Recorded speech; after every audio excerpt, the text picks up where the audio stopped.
Hello, and thank you for stopping by on the Therapist Poetry podcast, where we meet real people from real life and they share their real experiences with us, their real stories. We're actually about to go and meet a therapist now, so follow me and let's go meet them. Oh, I nearly forgot. If you are moved by their story, then don't forget to let them know and leave them a comment. Don't be stingy and keep all that positivity to yourself. Hello, and today we're very lucky to have Gemma with us, who actually I do know because we were in the same training place together. And today you're here to share your experience of hysterectomy and everything that happened before that and after. Um, Great to have you here. And yeah, could you just tell us a little bit about yourself and your experience? Yeah, sure. Thank you for having me. It's actually been very therapeutic being invited to come and once share the poem and talk to you today. So I found that really therapeutic in itself. So thank you. You're welcome. Yeah, so so I'm a person-centered counsellor, and like Ricky said, we actually qualified from the same training organisation. So I'm person-centered. I've got my own private practice called Flow Counselling, which actually kind of the name sort of came a little bit from that kind of flow, life ebbs and flows, women's health, and love of the seaside. So yeah, it's quite an apt name actually. Yeah. And today you're here to share your poem with us, which will be later, and also to talk a little bit about your experience of hysterectomy. Could you say a little bit more about that? Yeah, sure. So last January, I had a hysterectomy. It was something that I'd kind of wanted for a long time. I've got endometriosis and I had and I always pronounce it wrong, adenomyosis, Yeah. quite a mouthful. And basically, both conditions lead to painful periods, heavy bleeding, hormone related mood swings, and a whole myriad of other things. So it can also lead to back pain, pelvic pain, not necessarily related just to your cycle. It could, for me, it would be all month, just randomly flaring. Um, so yeah, quite debilitating by the end. So I was very keen to have a hysterectomy, although when I first saw the consultant, that wasn't the initial plan. So that was quite a shock to have actually been offered that in the first place. Yeah. Um, so yes, the poem is a little bit, it kind of draws a little bit on my experiences of like the pain, the flares, that kind of loss of um, my life really before the hysterectomy, but also the recovery, which wasn't at all easy. Yeah.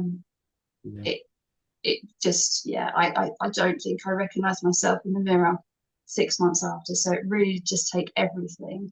Um, so it kind of the poems sort of my way, I think, of just exploring those themes, grief, loss, but also glad I had it. So I also found precancerous cells when they did the histology. So it really was a kind of, oh, I kind of regret this up, but actually I'm glad I had it because, well, that would be the only way of getting rid of the cells anyway. So it was a really hard time to try and understand myself and what I was going through and process all those emotions. Mm. And I mean, it's a massive operation to have, and I'm really grateful that you're here to kind of talk about what happened before and Mm. after and during, because as you say, there's lots of emotions and lots of different things that were involved in your journey throughout that. And yeah, thank you so much for coming on to share that with us, Gemma. So I do have a few questions for you, and the first one is, what is one thing that you wish you knew at the time of your experience? Okay. I had to think long and hard about this question, but I think it was the knowledge. So I'd done quite a lot of research, just sort of generally online, and sort of knew a little bit about what to expect. But I think what isn't explained is just that sense of, firstly, it's the sense of loss that not everyone experiences, but actually even those who have already had their children and maybe don't want more children, but still that sense of loss, that identity as a woman was just insane. Um, but also the complexity of the hormones. So I was experiencing all these menopausal symptoms, and I didn't, everyone was just like, well, you've just had an operation, it will get better. But actually, I found out afterwards that even if you keep your ovaries like I had, you actually, like, they can function 50% less efficiently. Yeah. So I was already in perimenopause, I think, before the op. This took another big hit as well out of the hormone pool that I could even have. But everyone was very dismissive. So I think just knowledge about what to expect, and that actually every woman's different, and that those are all valid ways of reacting. Yeah. Like I can really hear in that as well that the physical side was perhaps you were more ready for, apart from what happened and not knowing about perimenopause, but the Mm-hmm. mental side's kind of not heard during that whole process, and everything that you felt and that sense of loss and the identity that it would really have helped you in your experience to be ready for that, or to have some more support in that area. Yeah, yeah. I mean, I'd already been used to maybe being gaslit, and I don't know if anyone's listening who have had gynae health issues, how hard it is to get anyone to listen to you. Okay. So yeah, just that kind of, even if you have that knowledge, and if you don't understand it, you're kind of, there's no one there to help you. There's no one there to really explain things to you. So you're kind of on your own to do the research yourself. And of course, anything like the NHS website, you're recovered in 6 weeks to 8 weeks, but it's just not like that. And I think there's more to be said for telling women that it can take a lot longer to adjust, and to tell them about the hormones, to offer them HRT if that's appropriate, because that for me was just life changing. Mhm. And not to make women fight for it. Yeah. And I can really hear that personal experience coming into that. And it's important, isn't it, that these things they've written and the people helping during these situations are like yourself, and they understand that it can be different, and that women do need to be heard for their experience in it and what's happening for them, not just physically but mentally as well, and being ready with different medications such as HRT. Mm-hmm. It feels Yeah, really important definitely. to be heard in that experience. And Mm-hmm. you doing this today and you being in a position you are as a counsellor feels like a real push in the right direction with that, so that someone who's listening to you, someone Mm-hmm. knows some of the things you're experiencing, but also knows that your experience might be different to theirs. Mm-hmm. Yeah, that's really important. This every woman will experience this differently. No. Um, and even, with the menopause, perimenopause, there's just, I think there's like something like 38 different symptoms. So again, every woman will experience the hysterectomy differently, and then afterwards differently depending on how her hormone levels are and how she's responding to that. Yeah. So it really is like, just really listening to your body and being prepared to kind of actually, I'm open to the possibility that that might be because of this, and seeking help, and really asking for that help. Yeah. And I mean, that leads on to the next question really nicely, which is how has counselling helped you to understand your experience? Mm. Yeah, so it was, I think for me, it was, at first it was processing all those emotions of loss, and just trying to understand them, because I just couldn't, like, I had the hysterectomy. I'm not older to have a hysterectomy. I'm quite young to have had that. But at the same time, I'd finished having my family, and yet I just felt this sense of loss. And did I do the right thing? And was it the right thing? And it was just so confusing. So just to process that sense of loss, um, and also to explore my identity, because I feel like that really did change after the hysterectomy. Things that maybe, were kind of at the back of my mind that I was a little bit self-aware about, kind of then came up to the fore. And just, yeah, just trying to get a sense of myself again, and having that space to be allowed to talk about those things that I wouldn't necessarily talk to my family or my partner about. Just being able to have that safe space to just explore and throw it all out there, and especially not to be judged either, Mm. because there was so much judgment in my care, both before the hysterectomy and after. There was so much medical judgment. Okay, you had that space just to be yourself. And Mm-hmm. I mean, hearing it, it's really interesting about your identity as well, and having that space to be able to find who you are. And it feels like that this experience that changed your thoughts or your emotions about who you were in the world. Mm-hmm. Yeah, definitely. Because I think women, I don't know, I'm gonna get too political, Yeah, but I think women have a very kind of sense of, if you're a woman, you're a mother, you become a mother, you get married, or you have a partner, you have to have the career and you juggle all of it. And suddenly I was like, oh, am I still a woman? mm, I don't look different, but I felt different, and then the perimenopause symptoms came in and I was going grey and my eyesight suddenly got so much worse. And I was just like, what's happening to me? What's going on?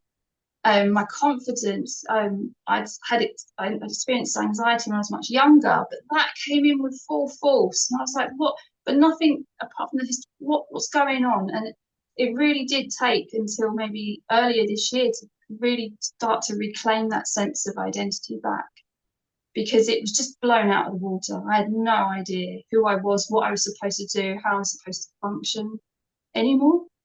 yeah. I'm really glad that you did have counselling through that, and it leads to the next question. Well, again, which is there any counselling theory in particular that helped you to understand your experience? Yeah. So again, it was that I think it's just that person-centered Yeah, idea of those conditions of feeling that empathy from someone, that genuine empathy, not just that sympathy. yeah, It was genuine empathy for what was going on, and I felt really heard by that. That non-judgment was, I think, one of the only places that I was receiving that non-judgment. They were just taking me as I was, whatever was going on in that session, and just holding that, actually being able to contain that because I was struggling to contain that for myself, and they were able to contain that for me and help me then learn that kind of sense of compassion because I went very much to guilt and blame. And through counseling, I really did start to get that sense of compassion for what was going on to ride those waves. So yeah, person-centered theory mm, to me that got me through, yeah, and I hope to offer my own clients as well. yeah. And I mean, it's interesting because I can really hear that those were perhaps the things that were missing during your experience with medical staff and being heard, and your experience of what you were going through actually being heard to even get to the point of having the hysterectomy. There was stuff before that just to be heard about what you were experiencing, and Mm. in counselling that's exactly what you did get. Yeah, yeah, it's so important. I think that for me was really key because actually, if they weren't judging me, I didn't then have to judge myself. Yeah, yeah. And would you be able to name one thing that had a negative impact on your experience? Um, oh, it's so difficult. I did give this a There's a lot of laugh thought. there. Yeah, Yeah. It's sometimes it's really hard to find I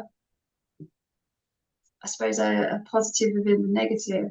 Um, but I think it was that kind of now on the other side, actually, with the right people around you, yeah, you can get through. You can get through these life-changing operations or events. yeah. Um, you just need to kind of keep going and find the right person to hear you. Mm. So I think for me, in terms of negative, I mean, it just took over my entire life. It was negative, wasn't it? You said. Yeah, the question, yeah, negative. The next was Yeah. positive. You can kind of mix them both in. Mm. They're very mixed, the kind of negative positives, because I can definitely now see that some of the positives. I definitely have a stronger sense of identity, but obviously the negative was, losing that in the first place. Mm. And so, yeah, it's a very complex question, I think, looking for the. Yeah. And I mean, I can hear just how many different parts of your life as well that it impacted over. over a long period of time, and Mm. in the different ways as well, going through the different medical systems, potentially in different relationships, and also within yourself. So it's your inner world, your outer world, and your social world that were Mhm. all impacted by your experience. Mm. Yeah. And it was awful seeing that impact on my family. You know, why can't mum run around the garden with us? Mm, You know, or make us put arrangements with a friend, and I had to cancel because actually I've had a flare. You know, so yeah, it did. It took over emotional, physical, spiritual. It really did call into question everything I'd known. mm, And very difficult to kind of pinpoint a positive yeah, because it felt like everything was negative. yeah. And Mm. thank you for sharing that, because it's there are so many things that have been affected in your experience, and it feels really important for other women that might be going through the same thing to hear that, and Mm. to maybe feel that it's okay to have all those feelings, and it's okay for so many, Mm. and it's normal, and to normalize it, that it's normal for so many things to be affected by that experience as well, and in their own way, of course. But hearing it from you just gives that freedom, and Mm. to normalize it and make it okay for other people. So thank you for that. And that kind of leads into the next question from the negative as well, again, which is, what other parts of your life did your experience impact? Mm. Yeah, so it really did. It just took over, I think, which is probably part of the reason I was so desperate to have the hysterectomy in the first place, because it for me it was like this, oh, it was this miracle cure. Mm, I mean, it did. It just took everything. Um, and then it felt after the hysterectomy, I thought it would be, you know, a few months and I'd be back up. But actually, I'd just started my private practice, so that had to go on hold. So all those years of training, you know, working in placement, and I was ready to go. I really wanted to share this. It's something I felt so passionate about, and it's like, oh, this has got to go on the back seat. And obviously, the kids grow up so quickly, so I was like, oh, I'm missing out on them, and what must they be thinking of me? So it really did just it just took over everything, and the amount of guilt and shame I felt over that was just overwhelming. mm. I can really hear in that, it's work, it's kids, it's all these relationships, and those Mm. relationships being affected your inner world with guilt and Mm-hmm. shame that comes from that. And um, it's I'm thinking of the Maslow's hierarchy of needs, and just some of those lower levels, Mm-hmm. the social stability and the being a parent and all the other things that come with that, and how that starts to affect higher up levels like self-esteem and things like that. Um, Mm-hmm. Yeah, yeah. There was no sense of safety. I think I'm only just starting to get that sense back, even now. Kind of, I think it's like 18, 19 months on. I think it's only in the last few weeks, month or so, that that safety is coming back. yeah. And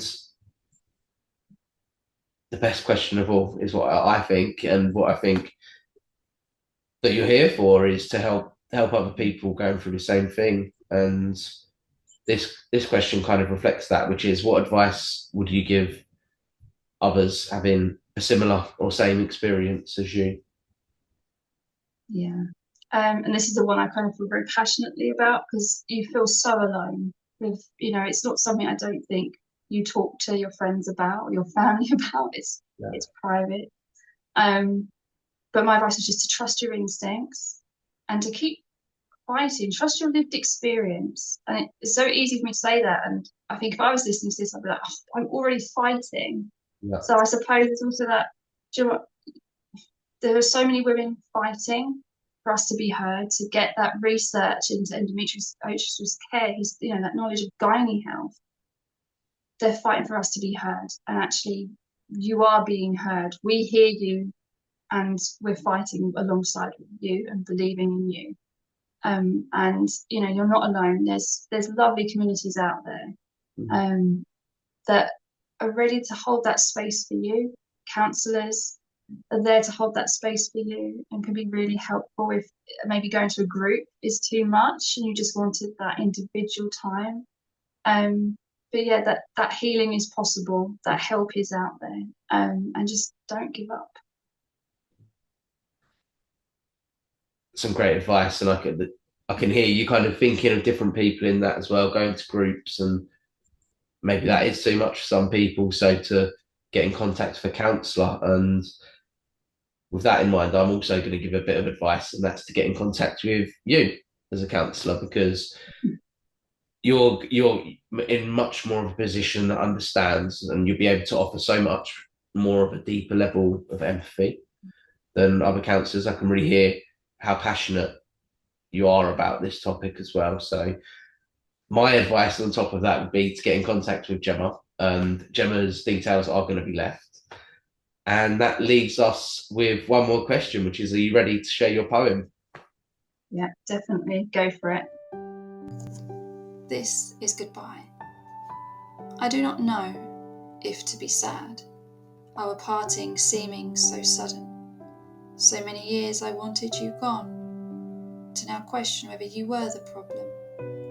And if you truly were the problem, maybe there were other ways to get the relief I craved. What if I made a hasty decision, making a situation spiral, condemning myself for worse to come, in pain till the end of my days? My decision was born from doctor's advice, though now I know they never truly understood my condition. Agree to this operation, they said, it will end all your suffering. Promises of a happier life.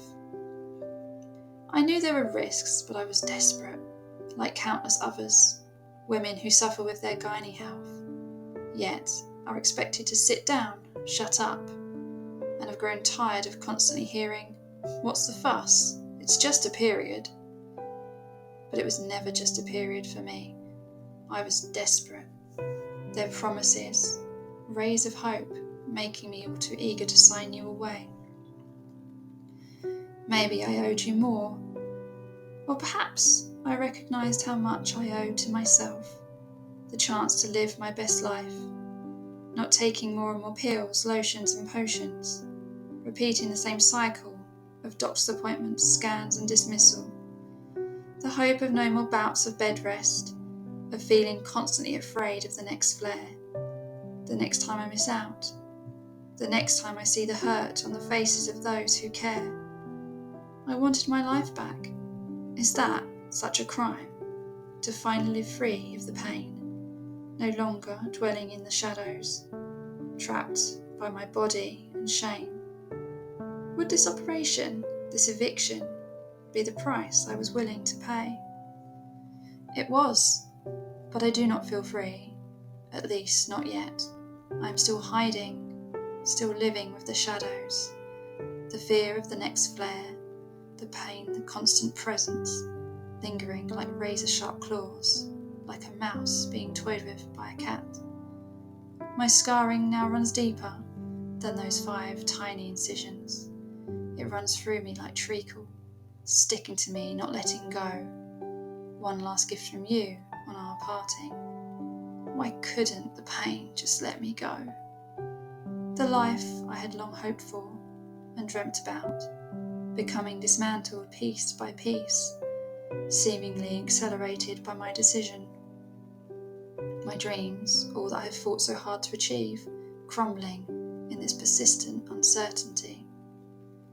The guilt growing for evicting you, for tossing you aside, the guilt that improvement in my condition would surely have rectified. I miss the shadow of you, but not the pain you left behind. The scary reality at the end was that you really were trying to kill me, as the biopsies testified. But even with that fact, I cannot feel totally content with my decision, for without you, I'd have no children, who are my sunshine and spring, because they are the goodness in my life, my clear reason for being. They light up my darkest days and give me a reason to get through. So for them, I'll always be grateful, and the only reason I'll grieve the loss of you. Maybe this is why I feel at a loss, for how to feel.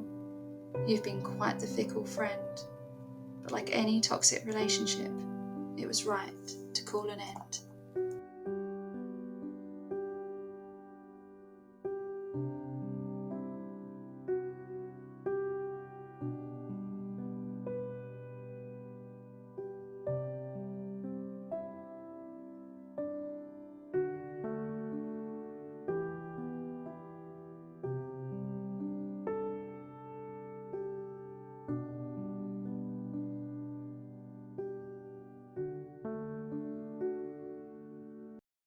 Thank you for watching. Seriously, it means the world to me and our guests that you took the time to watch. Don't forget to hit that subscribe button because it really does help the channel to grow.